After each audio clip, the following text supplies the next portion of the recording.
Serena had been preparing for 2 years. Lawyers, medical records, a private investigator whose photographs filled 3 folders, expert witnesses on cognitive decline, on undue influence on the particular vulnerability of elderly men in second marriages to women who understood better than their husbands what the land was worth. She had built a case the way a person builds something they intend to last, carefully with attention to every weakness, leaving no obvious opening. She stood in the Shenandoah Valley courthouse on a Tuesday morning, and her attorney said in the measured voice of a man presenting settled facts, "She manipulated him. This is not the will of a man in full possession of his faculties. This is the will of an old man who was led." Nora sat at the table across the aisle. She did not speak. She did not cry. She did not perform dignity or composure or any of the things a person performs when they know they are being watched and judged. She simply sat with her hands in her lap and held the pocket watch, Howard's watch, the one engraved ROT for Nora, on the inside of the case, the one she had carried every day since he died.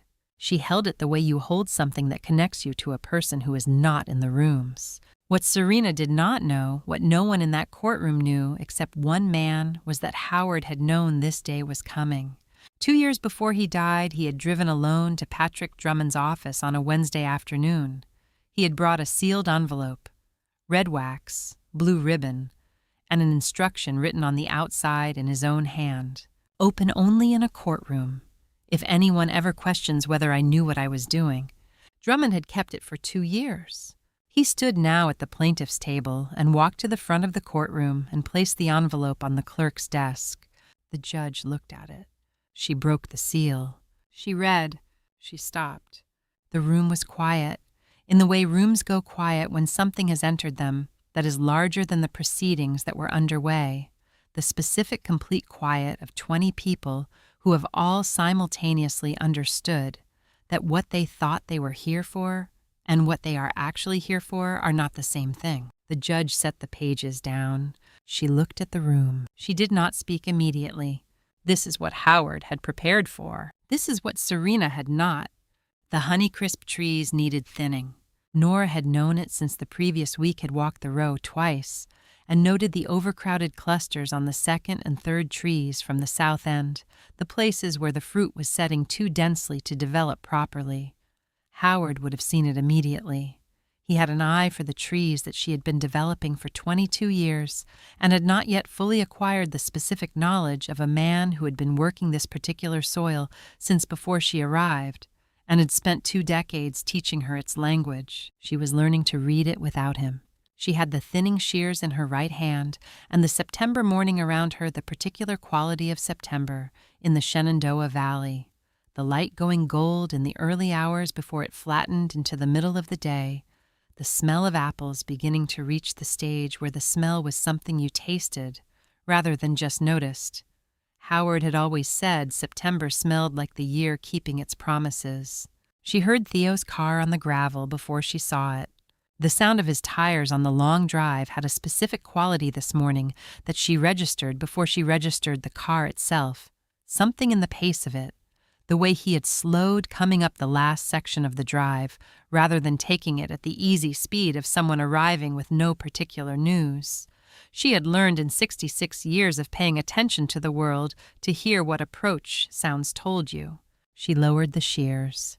He came across the grass to the row where she was working, and his face said what his mouth hadn't opened to say yet. Theo was 34 and composed in the way of young people who have trained themselves to composure because their work required it, and the fact that his composure was not fully in place told her more than the envelope in his hand. He held it out. He said it came this morning.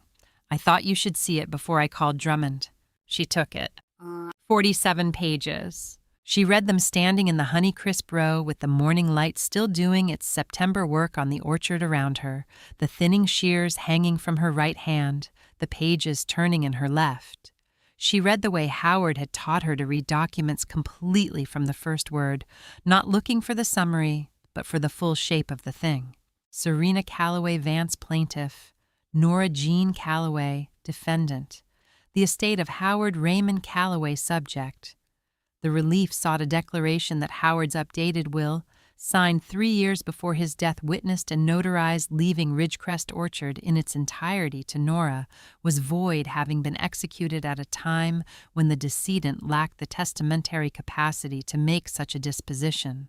The evidence in support: a medical record notation, mild cognitive impairment from a routine appointment 2 years before the will, was signed a single entry in a file of otherwise unremarkable checkups, elevated by Serena's attorneys to the status of the document's primary exhibit. A photograph: Howard and Nora in the orchard facing each other. Howard's posture forward, Nora's hands raised. Two people arguing. The caption Serena's attorneys had given it in the filing Exhibit C, hostile control dynamic, approximately 26 months prior to decedent's death. She knew the photograph immediately. She knew the afternoon. Howard had decided in the spring, 2 years before he died, that he was going to plant the Honeycrisp Row himself. New trees, new variety, the southern slope where the drainage was right for it. He had been planning it since the previous fall, and he had arrived at the decision with the particular finality he brought to things he had made up his mind about. His hands had been less reliable for a year. His balance on uneven ground had been the source of 2 close calls she had not told him she had witnessed. She had told him she did not think it was a good idea for him to do the planting himself. He had told her with the affectionate stubbornness of a man who has been farming his own land for 40 years and does not intend to stop that he appreciated her concern and was going to plant the trees. They had argued about it for 20 minutes in the middle of the orchard. The photograph had been taken, she now understood, by the private investigator Serena had hired. Someone had been standing at the tree line with a telephoto lens on an ordinary spring morning while she and Howard discussed whether he was going to plant the Honeycrisp Row.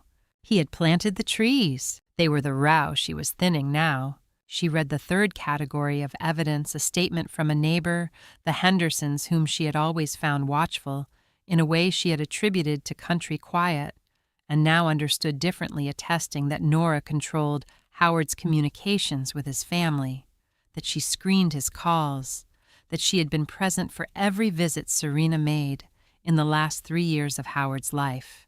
She had been present because Howard had asked her to be, because Serena's visits, which were infrequent and arrived with the energy of a creditor reviewing an account, left Howard tired in a specific way that took him 2 days to recover from, and he had asked once with the directness of a man who has run out of patience for indirection whether Nora would stay in the room. She had stayed in the room. She reached the last page. She folded the documents and put them in the pocket of her work apron. She went inside.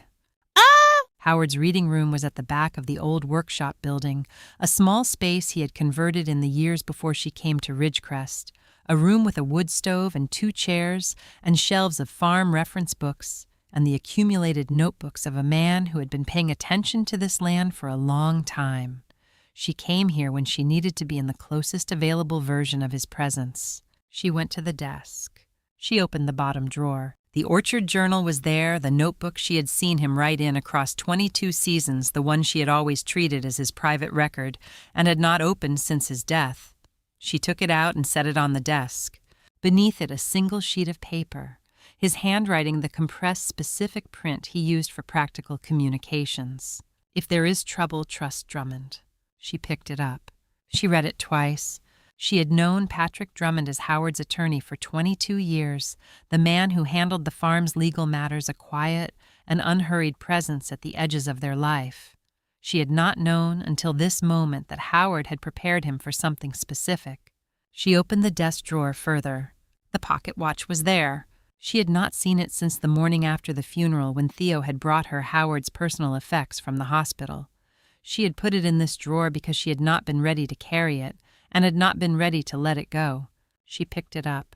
It was heavier than she remembered, or perhaps she was simply paying more attention than she usually had. The case was gold, worn to a dull warmth at the edges, the surface of something that had been carried in a pocket for 30 years and had been handled so often that it had become part of the hand that held it. She turned it over. The engraving was on the inside of the case. She opened it and read it for the first time with the full attention it deserved. R.O.T. for Nora. She read the 3 letters. She did not know what they stood for. She held the watch in her palm and felt the weight of 30 years of Howard's days in it, the warmth of a metal that had been kept close to a body for so long it retained heat. Howard's voice, the specific, unhurried register of it, the voice he used for the things that were simply true and needed no elaboration, arrived in the way his voice arrived now without announcement. He had said on the morning she first came to Ridgecrest, "When you feel lost here, just hold this. It will remind you that this place belongs to both of us." She closed her fingers around the watch. She did not yet know what ROT meant. She knew that she would carry it to the courthouse. She knew that Howard had put it there for her to find. She picked up the telephone and called Drummond. The deposition room was on the 3rd floor of a building in Woodstock that smelled like old carpet and institutional patience, the smell of a place where difficult conversations had been happening for decades and had left something of themselves in the walls. Nathan Briggs had reserved it for the full day, which told Nora something about his method before he opened his mouth. He was 52, compact, with the particular stillness of a man who had learned that the most effective way to dismantle something was not to attack it directly, but to ask questions until it dismantled itself. He arranged his materials with the unhurried precision of someone who has done this many times and has stopped being impressed by his own preparation. Theo sat beside Nora with his legal pad and his pen. Briggs began at 9 o'clock. The first witness was a man named Gerald Fitch, who had been Howard's business partner in the early years of Ridgecrest, before they had amicably separated their interests and remained in Fitch's telling-friendly neighbors. He was 68 and testified with the careful hedging of someone who has been prepared by an attorney to say specific things and has practiced the specific things enough that they come out sounding almost natural. He said Howard had seemed confused about financial matters in the last years. He said this with the qualifier seemed Briggs had coached him on, seemed Nora understood, because seemed was the kind of word that communicated impression without requiring proof. He said Howard had asked him the same question about a grain supplier twice in the same conversation. He said he had not thought much of it at the time, but looking back was doing a great deal of work in Gerald Fitch's testimony. Drummond, sitting across the table, did not cross-examine him at length. He asked 3 questions.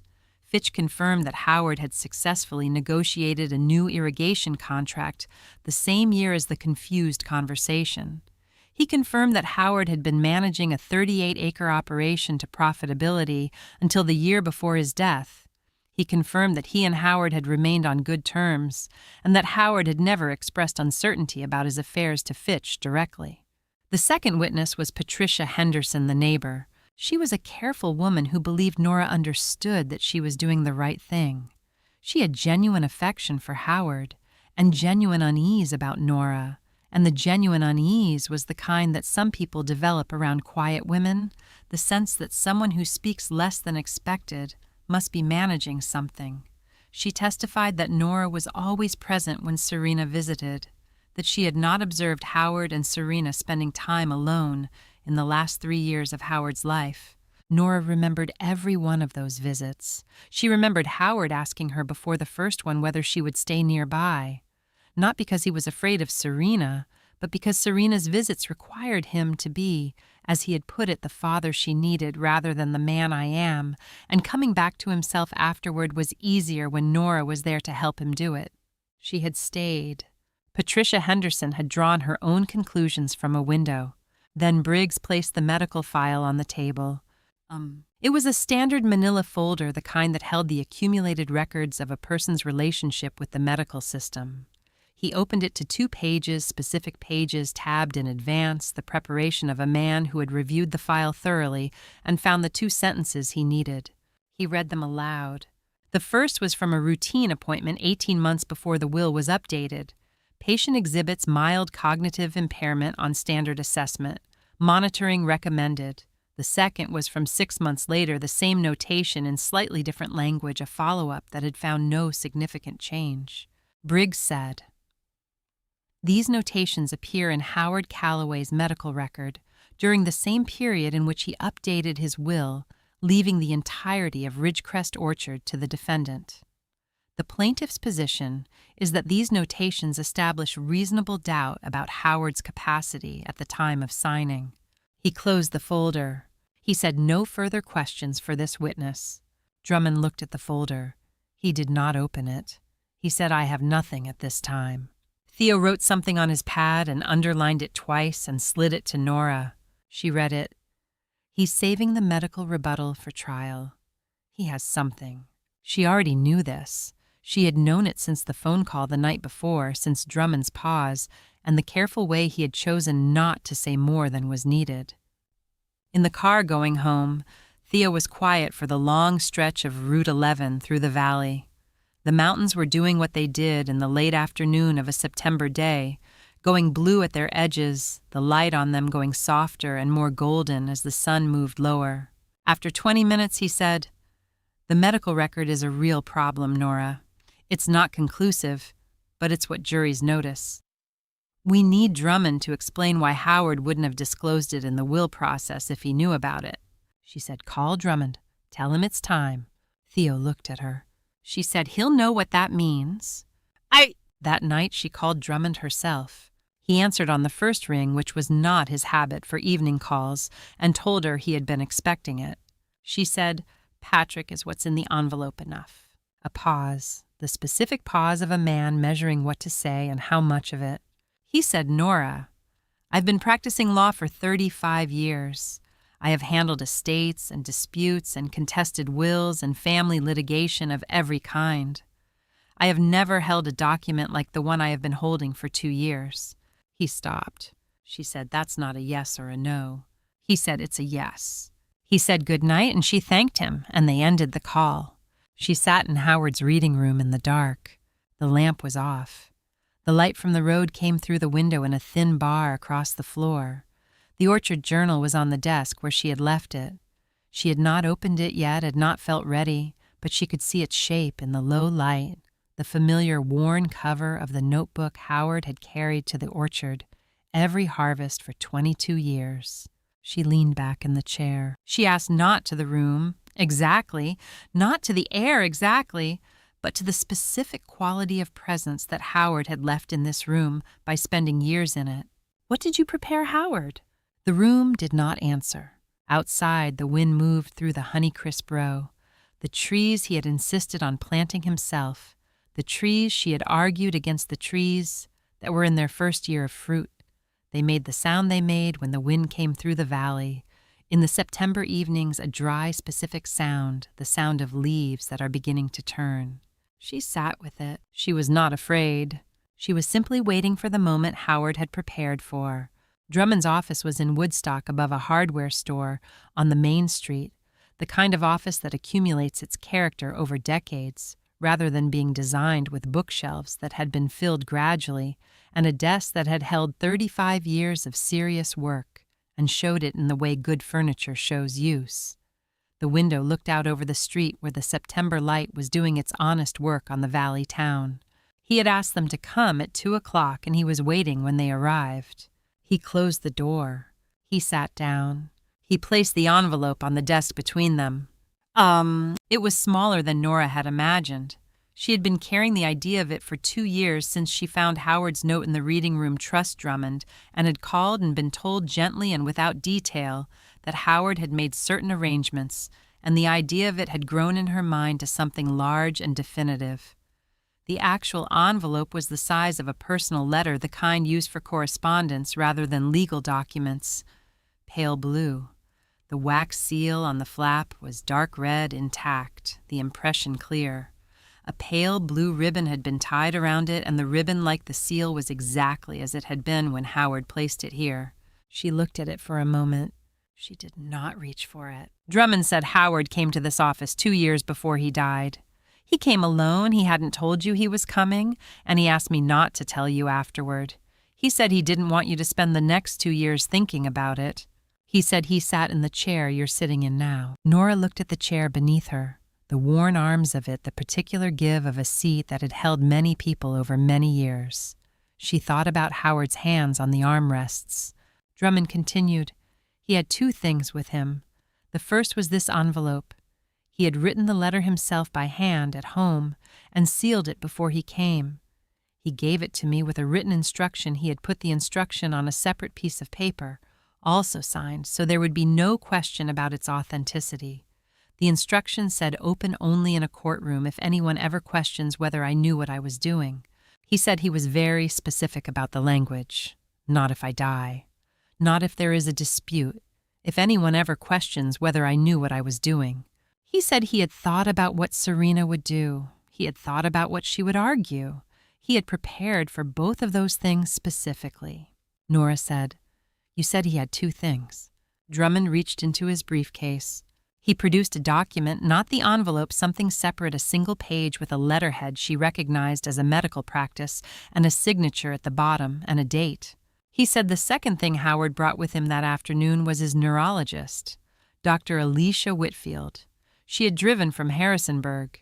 Howard had arranged it in advance. He had called her office and explained what he needed, and she had agreed to come because she had been Howard's physician for 8 years and had, in her own words, no ambiguity about his cognitive state. He slid the document across the desk. Theo picked it up and read it.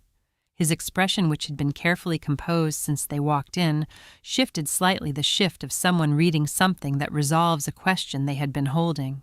The document was a formal certification of testamentary capacity signed by Dr. Alicia Whitfield on the same date as Howard's visit, the same day with the time of the examination, noted which was the morning, and the time of Howard's meeting with Drummond, noted which was the afternoon.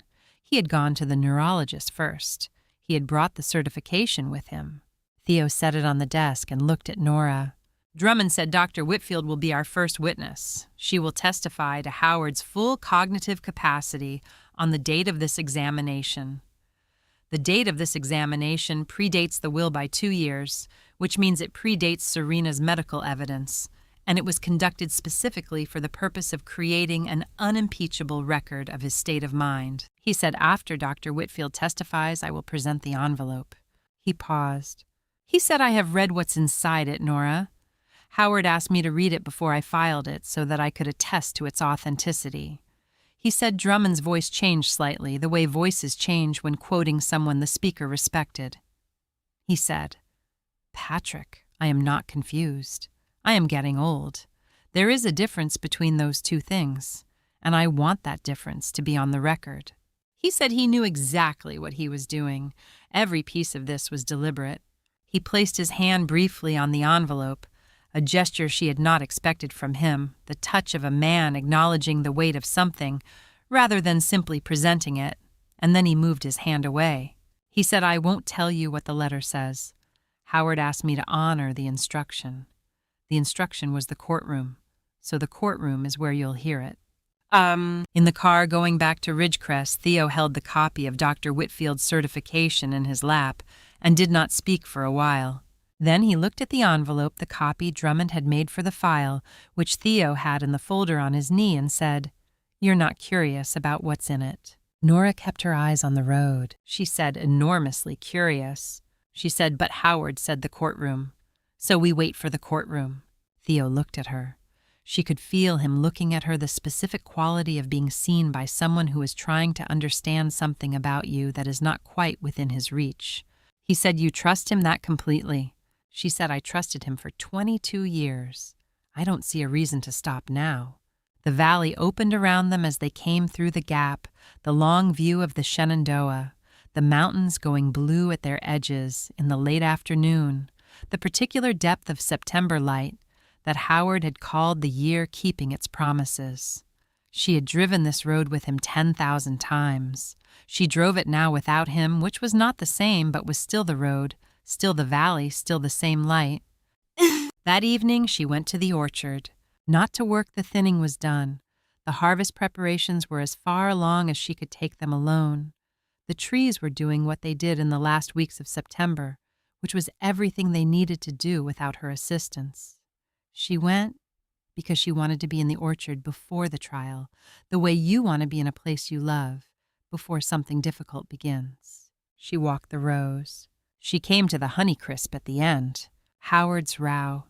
The trees he had planted 2 springs ago while she stood at the edge of the field and told him his balance was not reliable on the slope, and the work could wait, and she would hire someone in the spring and please Howard, please come inside. He had finished planting before he came inside. She stood at the nearest tree and looked at it in the last of the September light. It was a young tree, still 4 years old now, the age at which Honeycrisp began to produce seriously, and it had set fruit this season. Not a full crop, not yet, but the first fruit, the first evidence that what Howard had planted in the ground 2 years before his death was becoming what he had intended. She reached up. She touched one of the apples. It was small and firm and faintly warm from the afternoon. A Honeycrisp in the beginning of its color, the first red coming into the green. She stood there and understood for the first time fully what Howard had been doing. He had not planted these trees despite knowing he was dying. He had planted them because he knew he was dying, because he understood that the orchard would go on after him, and that Nora would tend it after him, and that the trees he planted now would bear fruit for 20 years, and that those 20 years of fruit would be a form of his presence in the orchard that nothing and no one could dispute or contest or take away. He had planted the row the same year he walked into Drummond's office alone and prepared the envelope. He had been building the future she would live in. The apple was warm under her palm. The evening was quiet. In 3 days, the courtroom. She let go of the apple and walked back to the house. The Virginia probate court sat at the end of a tree-lined street in Woodstock that had been designed in the previous century to communicate the permanence of civic institutions. The building had columns and the particular solidity of stone that has been standing long enough to stop being architecture and start being landscape. Nora arrived at 8:45. She was wearing the navy dress she had bought for Howard's retirement dinner 12 years ago and had worn for every occasion since that required her to be both herself and presentable. The pearl earrings he had given her on their 10th anniversary. Her hair the way she always wore it. Nothing performed, nothing chosen to communicate anything beyond who she was. The pocket watch was in her left hand under the table before she sat down. She had carried it from the car. She would carry it home. In between, it would be in her hand the weight of Howard's 30 years of days, in the warmth of the metal, the specific presence of an object that has been held so long it has learned the shape of the hand that holds it. Serena was already seated at the plaintiff's table. She was in charcoal gray. Her hair pulled back the posture of a woman who has rehearsed this moment enough times that the rehearsal has become indistinguishable from the real thing. She looked at Nora once when Nora sat down, a measuring look, the look of someone checking the condition of an opponent, and then looked at Briggs, who was arranging his materials with the efficient calm of a man whose morning was going according to plan. Theo sat beside Nora with his legal pad. Drummond sat on her other side with his briefcase closed on the floor beside him. The judge came in at 9 o'clock exactly. Briggs's opening was a crafted thing. He had spent months on it.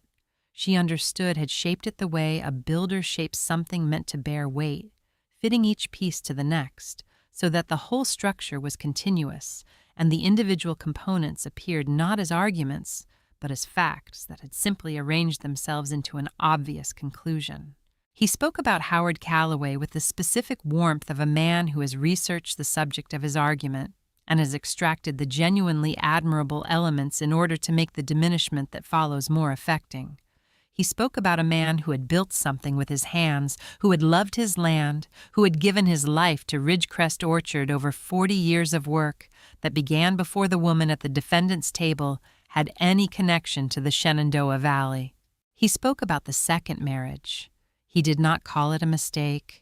He called it with the careful language of a man who knows what he is implying, a late-life circumstance of the kind that sometimes, not always, but sometimes coincided with changes in a person's cognitive landscape.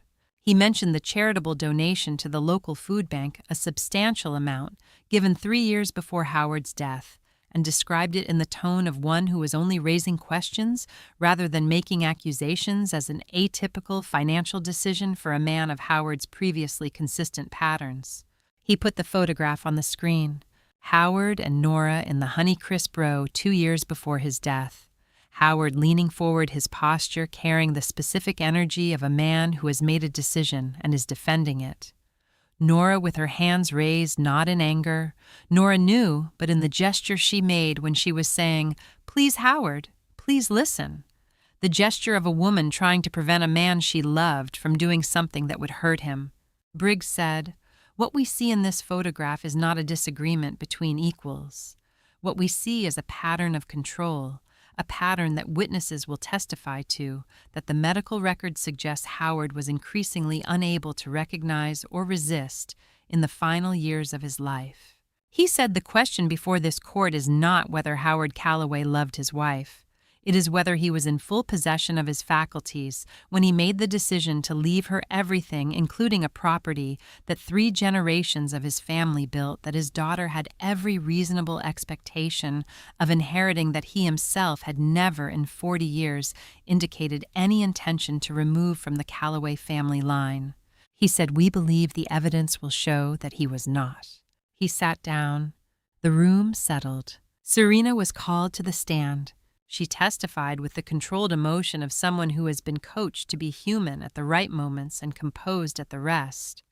Her voice broke slightly, calibrated just enough when she spoke about her father building the orchard, about bringing her own children to Ridgecrest for apple picking in the autumn, about the Sunday calls that had in the last years become shorter and less frequent. She said, "My father built Ridgecrest with his own hands. That land is the Calloway legacy. I'm not here for money. I'm here because my father deserved to be protected even now, even when he can't speak for himself." She looked at Nora when she said it. Nora looked back. Not with hostility, not with the performance of dignity, simply with the specific, steady regard of a woman who has been looking at this situation clearly for a long time and is not going to stop now. Nora looked down at the watch in her hand.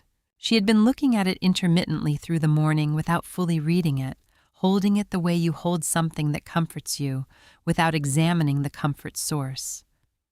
Now, for the first time since she had found it in Howard's desk drawer, she looked at the engraving with real attention. ROT for Nora. She had been carrying this for 3 months and had not understood it. She understood it now. Ridgecrest Orchard Trust. Howard had not simply updated his will. She did not know the full legal shape of it, yet would need to speak to Drummond. He had done something more deliberate than a will. He had been thinking about the trust. He had been thinking about it when he had this engraved. He had been thinking about it when he told her that the orchard belonged to both of them. He had been planning this while she was still learning the names of the apple varieties.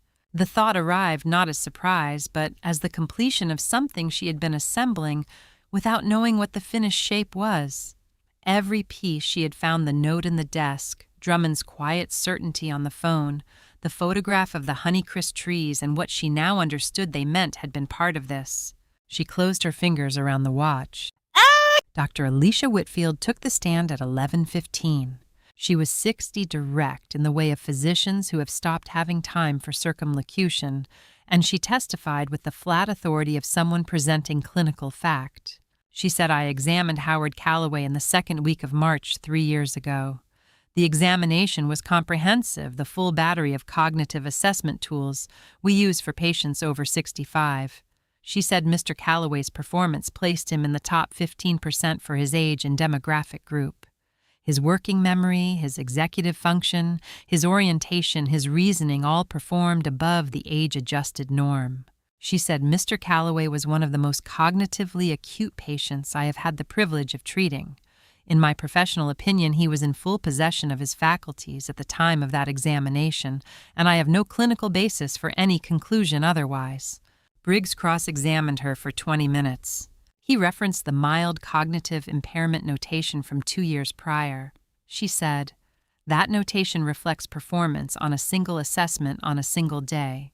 It does not establish a diagnosis. It is a note in a file that says, 'We should monitor,' which we did, and what we found when we monitored was the result I just described."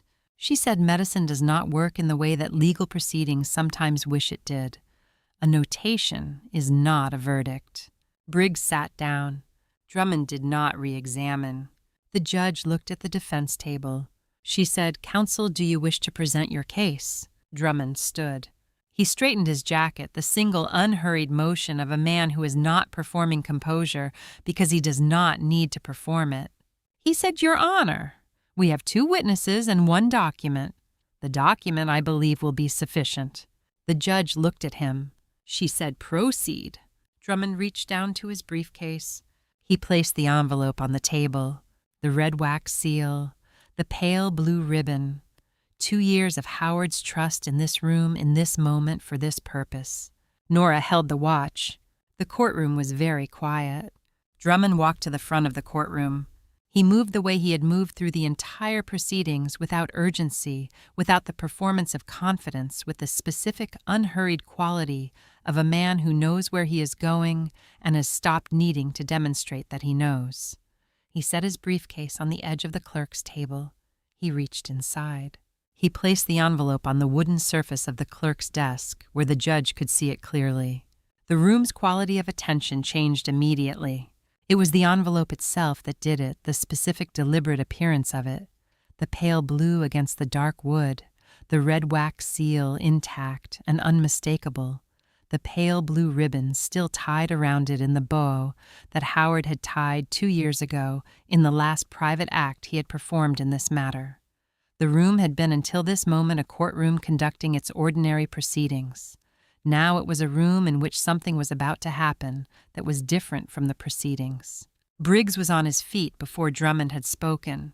He said, "Objection, Your Honor. The plaintiff has not been provided with this document in discovery. We have no opportunity to—" Drummond said without turning. That was Mr. Calloway's instruction. He said it the way he said things that required no elaboration, plainly as a fact. The judge looked at the envelope. She looked at Drummond. She said, "Counsel, explain the provenance of this document." Drummond turned to the bench. He said, "Your Honor, Howard Calloway came to my office 2 years before his death.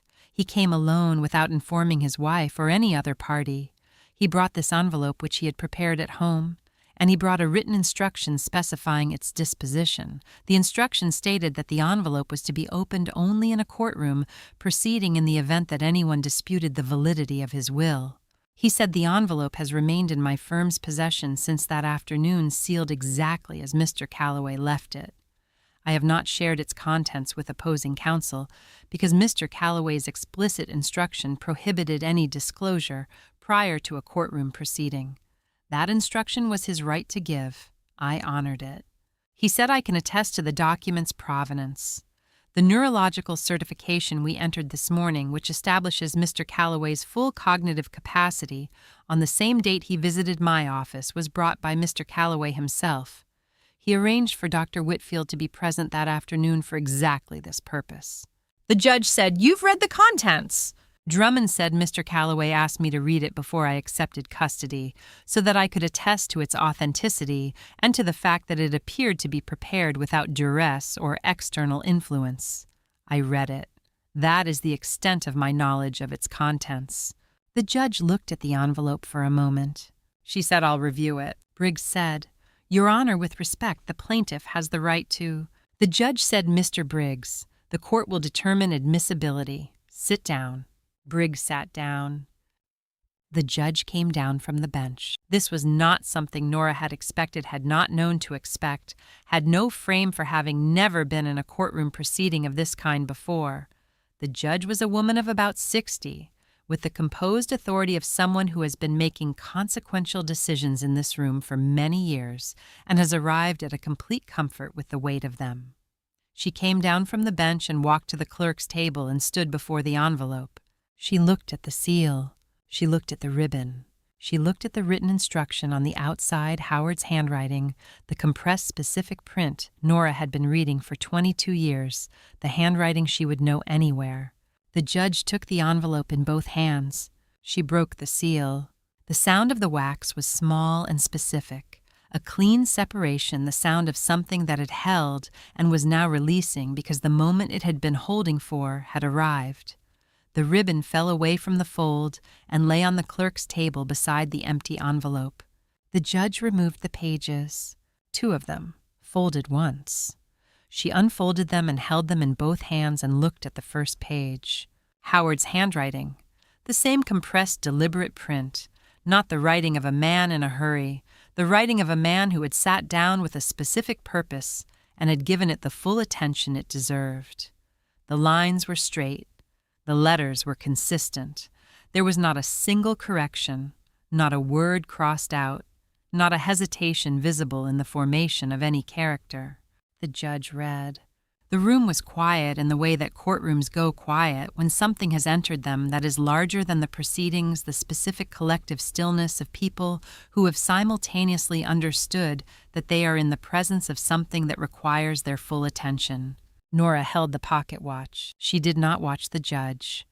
She looked at the table in front of her and felt the weight of the watch in her hand and thought about Howard sitting at his desk on a night 2 years before he died, writing 2 pages of his own hand because he had wanted, as he had apparently said to Drummond, to speak in his own voice, not through a lawyer, not through a formal document, through his own words in his own hand, in the room where his daughter had come to dispute the thing he had decided. She thought about him driving to Drummond's office alone that Wednesday afternoon. She thought about him driving to Dr. Whitfield's office first that same morning. She thought about the watch in her hand, the engraving she had not understood until the courtroom, the 3 letters that named the thing he had been building while she was learning the names of the apple varieties. She thought about the Honeycrisp row. She thought about all of it as a single continuous act, not a series of preparations, but one sustained act of love that had been going on for 2 years without her knowledge in the quiet of the decisions he made alone because he wanted to protect her from carrying what he was carrying. At the plaintiff's table, Briggs had been writing. He was not writing now. Nora had noticed it peripherally, the constant motion of his pen throughout the morning, the continuous documentation of a man tracking every moment of a proceeding he intended to contest. The pen had slowed as the judge read. Then it had stopped. He had not put it down. It was still in his hand, but it was not moving. Then he put it down. He set it on the legal pad and did not pick it up again. The judge reached the second page. She read. She slowed. She came to the last paragraph. She read it once. She read it again. Nora watched her read it the second time, watched the specific involuntary quality of a person returning to something, because the first reading has produced a response they were not prepared for, and they need the second reading to confirm that they have read it correctly. The judge set the pages flat on the clerk's table in front of her. She looked up. Her eyes went first to Serena, a long look, the look of a person who has just read something that has changed the nature of what she is looking at. Then she looked at Nora. Nora held the watch. The room was completely still. The judge did not speak immediately. She was in the pause that precedes the reading aloud of something that a room needs to hear. The judge lifted the pages.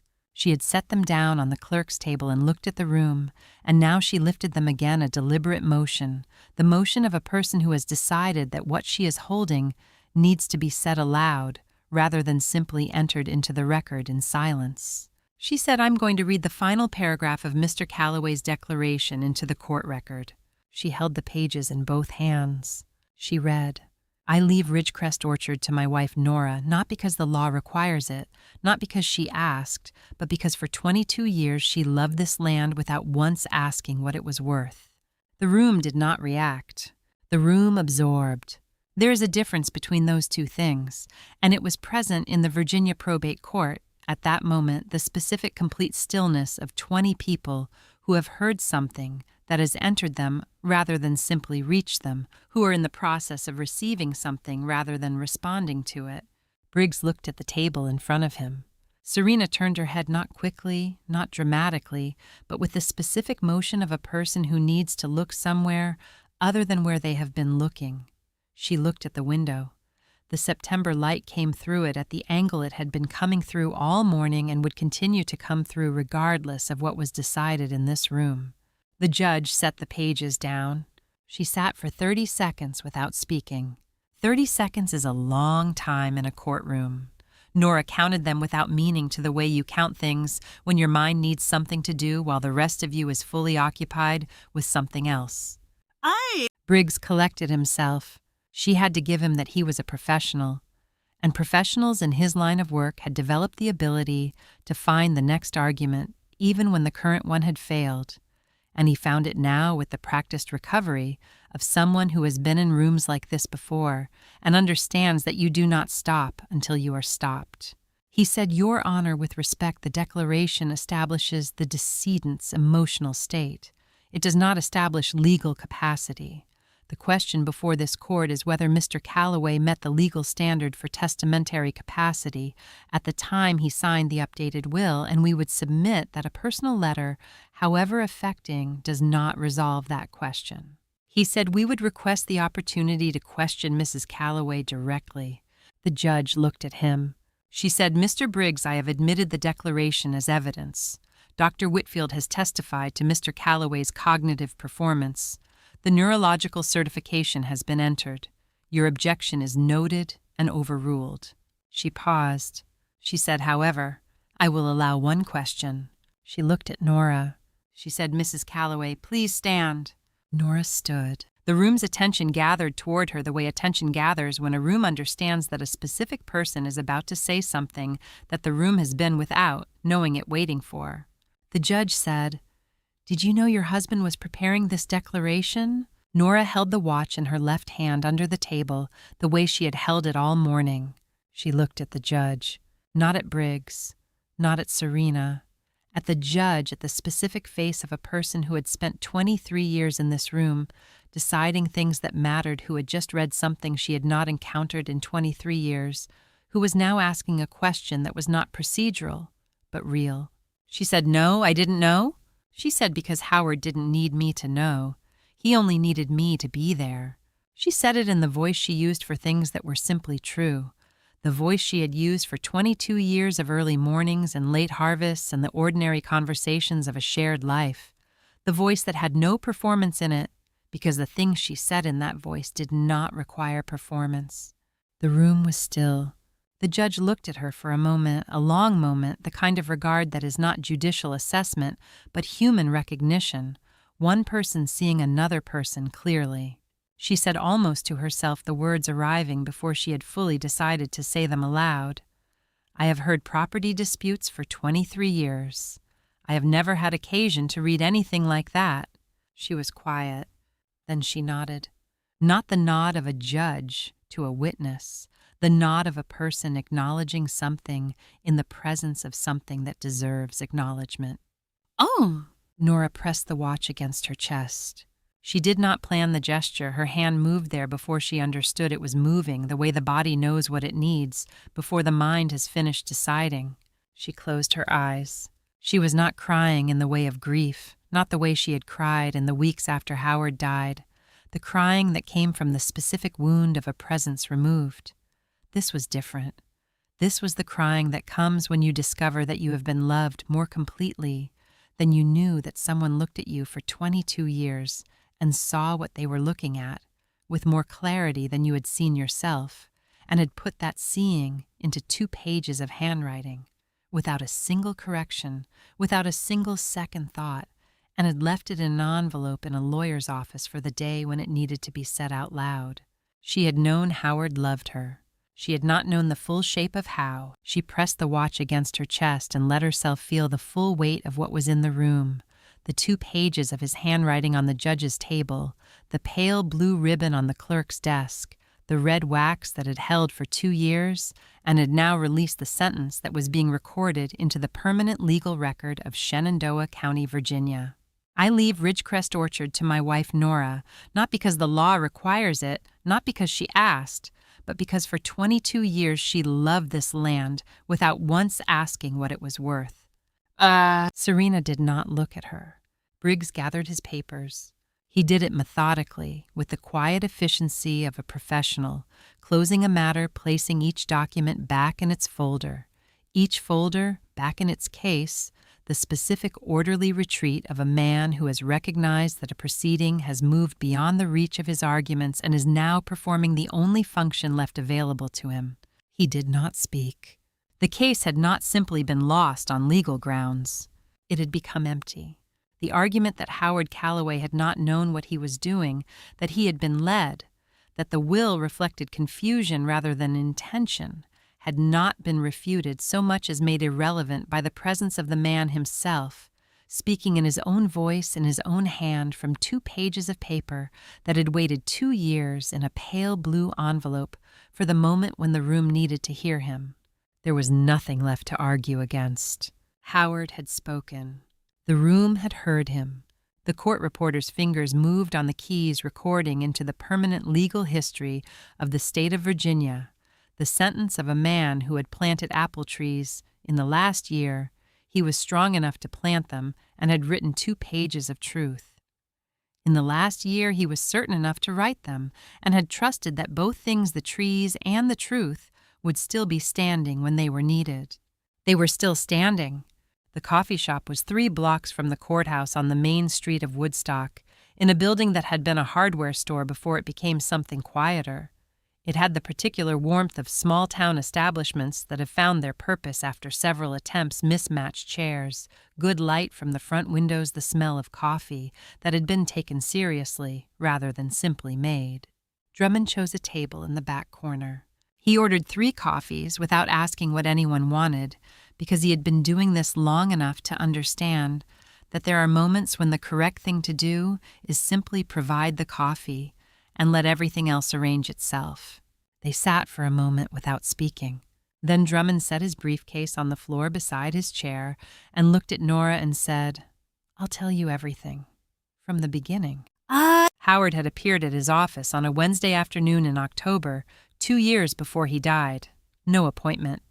He had simply arrived at the front desk and asked for Drummond and sat in the waiting room until Drummond could see him.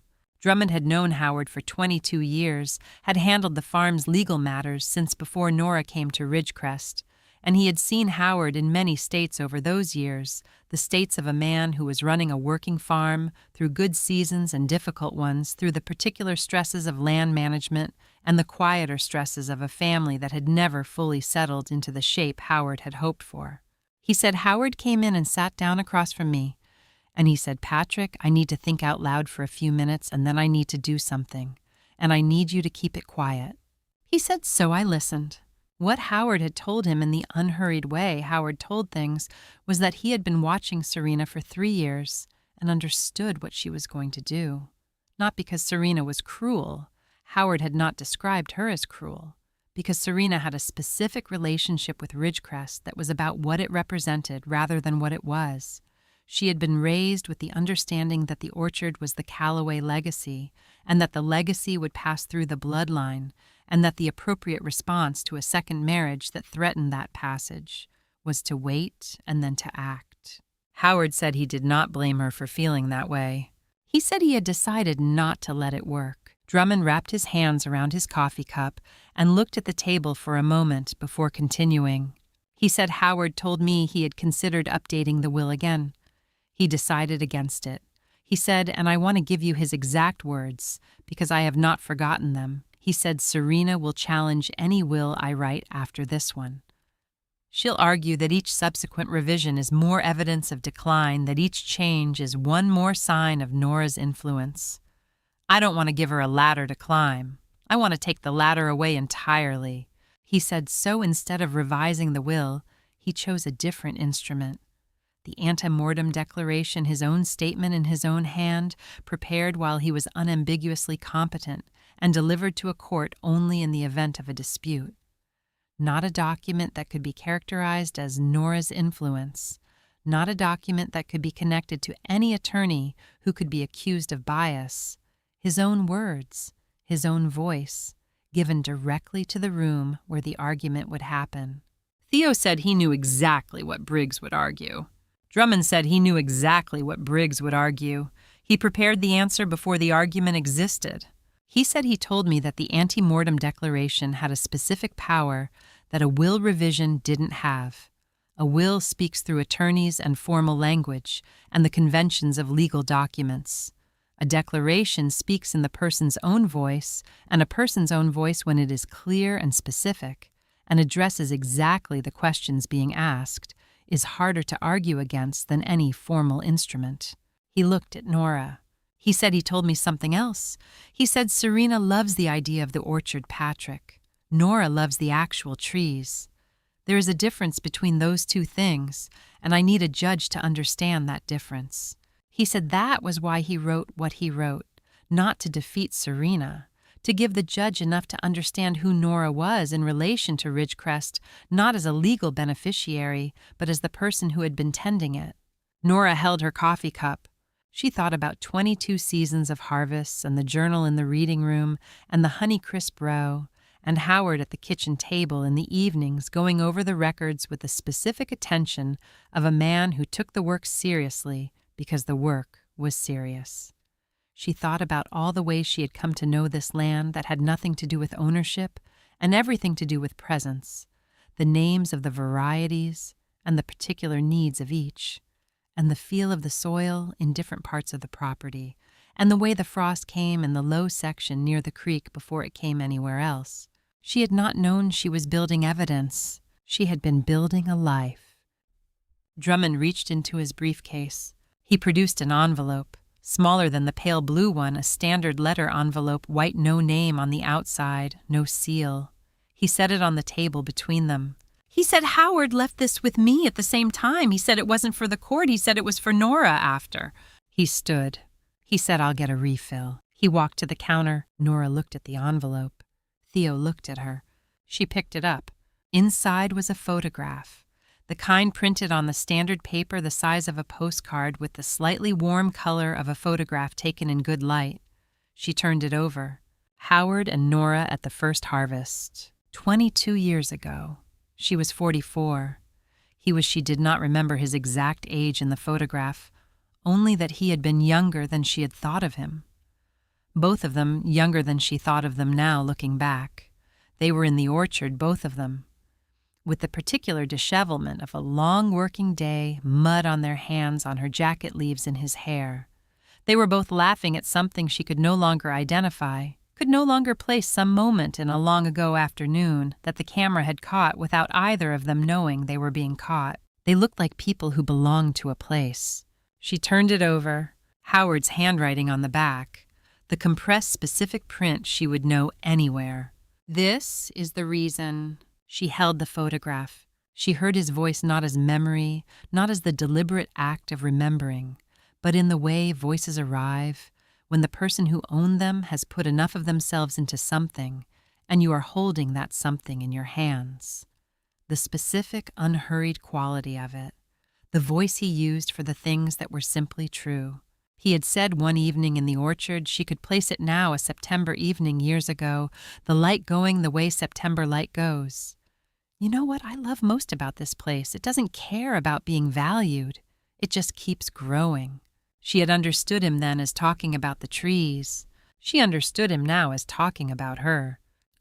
Theo drove home in the quiet that comes after something large has been completed, not the silence of nothing to say, but the silence of everything having been said, the particular quality of two people in a car who have been through something together and are still in the presence of it. Ridgecrest appeared at the end of the drive, the old stone wall at the property line, the lane of oaks that Howard had tended for 30 years, the ones that preceded him and would succeed him, the farmhouse with its particular proportions, the reading room in the old workshop building where the journal sat on the desk, and the lamp made its circle of warm light in the evenings. The orchard, the Honeycrisp row at the south end, Howard's row, the one she had argued against and he had planted anyway, the trees that were in their first year of fruit, the trees he had put in the ground, knowing he would not see many of their harvests, but knowing she would. She looked at all of it the way you look at something you have almost lost. The way you look at something you are still holding. Theo stopped the car at the front gate. She sat for a moment. Then she picked up the photograph from her lap, the one of the two of them covered in dirt, and laughing 22 years ago in a September that had become this September, and she held it in both hands and looked at it. This is the reason. She had been the reason. For 22 years, without knowing it, she had been the reason. She got out of the car and walked through the gate and went home. October came to the Shenandoah Valley, the way it always came, without announcement, the mornings going colder by degrees, the light changing its angle and its quality, until one day you walked outside and understood that the season had completed its turn, while you were tending to other things. Nora was in the orchard at 6. She had her basket and her jacket, and the particular attentiveness of a person who has been doing the same work at the same hour for many seasons and has learned to be fully present in it rather than going through it by habit. The dew was still on the leaves. The valley was in that state of early morning quiet that belonged specifically to this time of year, not the quiet of summer, which was full of insects, not the quiet of winter, which was the quiet of absence, but the specific October quiet of a world that is concentrating on the work of finishing its year. She went to the Honeycrisp row first. The trees were at their peak. She had known it was coming, had watched the fruit through September. As it moved through the stages, she had learned to read the color, deepening from green to the particular red gold of a Honeycrisp. At full maturity, the firmness of it changing as the sugars developed. She had watched it the way Howard had taught her to watch it, without rushing the assessment, letting the tree tell her when the fruit was ready rather than deciding for herself. The fruit was ready. She moved through the row with her basket, picking with both hands, working the way Howard had worked efficiently, but not hurriedly, the efficiency that comes from respecting the work, rather than trying to get past it. The apples came off the branches with the clean separation of fruit, at the right moment, the slight twist and release that meant the tree was giving them, rather than being taken from. She thought about Howard planting these trees. She thought about the morning she had stood at the edge of the field and told him his balance was not reliable on that slope, and the work could wait, and she would hire someone in the spring. She had been afraid for him. She had been right to be afraid. In the practical sense, his balance had not been reliable, and the slope was uneven, and the work was harder than he would admit. She had watched him do it anyway, moving down the row with the specific stubbornness of a man who has decided something and is not interested in being talked out of it, and she had understood that she would not talk him out of it, and had stood at the edge of the field and watched him finish. He had known he was dying when he planted these trees. He had planted them anyway, not despite knowing, but because of it, because he had looked at the future without him in it, and had decided that the thing he could do was put something in the ground that would be reaching its best years long after he was gone. That would require tending.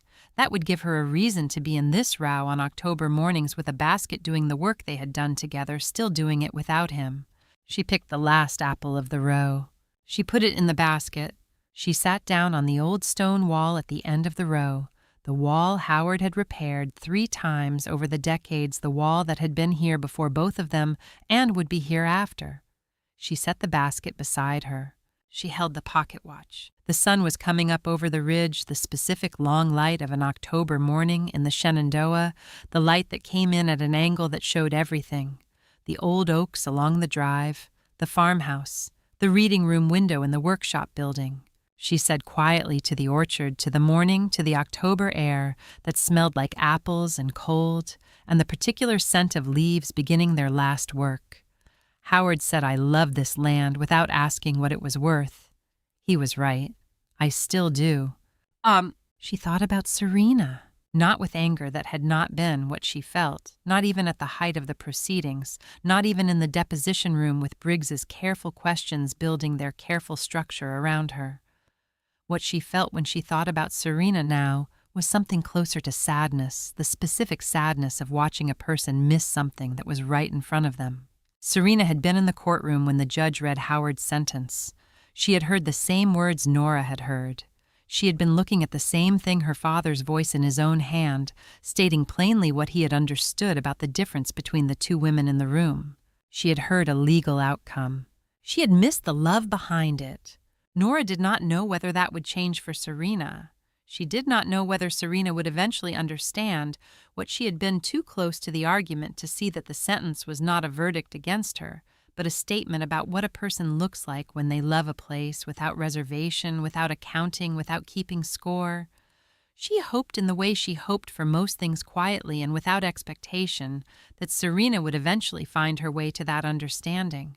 She had stopped trying to control what she could not control. Howard had taught her that, among other things. She went inside. The reading room was as Howard had left it mostly. the wood stove and the 2 chairs and the shelves of reference books and the orchard journal on the desk. She had not changed the arrangement. She had added one thing. The pale blue envelope was in a simple frame on the wall beside the window that looked out over the orchard, the window Howard had sat beside for 20 years, the window that showed the specific view of the south slope, where the Honeycrisp Row ran down toward the stone wall. She had framed the envelope itself, not the contents. The contents were entered into the permanent legal record of Shenandoah County, which was where they belonged. The envelope was what she had kept. The pale blue of it, the empty place where the wax seal had been the ribbon she had saved and placed beside it inside the frame. Beneath the frame, on a small card in simple type, the sentence, "I leave Ridgecrest Orchard to my wife Nora, not because the law requires it, not because she asked, but because for 22 years she loved this land, without once asking what it was worth." She looked at it every morning when she came into the reading room, not to remind herself of the legal victory, not to remind herself of Serena, or the courtroom, or the proceedings that had ended the way they ended, to remind herself of Howard, of the specific quality of his understanding of her, the way he had looked at her for 22 years, and seen what he was looking at with more clarity than she had seen herself. She sat in the chair by the window. She held the pocket watch. Outside the Honeycrisp Row stood in the October morning the harvest basket still at the end of the wall, the apples red gold in the angle of the early light. The orchard journal was on the desk.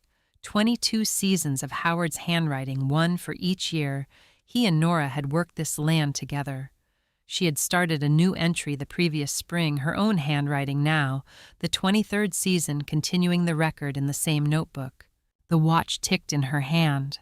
Howard had told her sitting on the stone wall at the end of a harvest she could place. It now could feel the particular quality of that afternoon, the light going the way October light goes.